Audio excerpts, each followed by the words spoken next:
There was that shift in the American military posture this morning when they said that they were really beefing up the strike carrier group that was being sent to this area, and that was the first indication that things were changing. And then in the last few hours we heard from the White House's national security spokesman that American intelligence was backing up the intelligence that the Israelis said that they had, that there was a very likely strike due to be carried out by Iran imminently.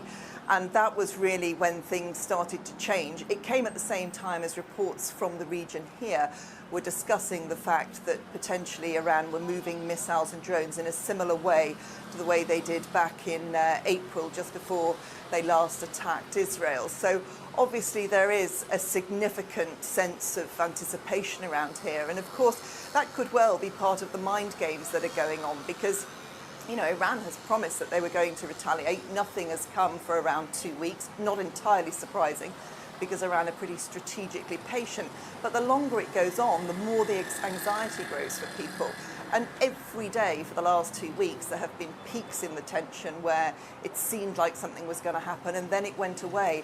I think it's impossible for anybody to definitely say what is going to happen, and anybody who's claiming to know what is going to happen is probably not speaking truthfully.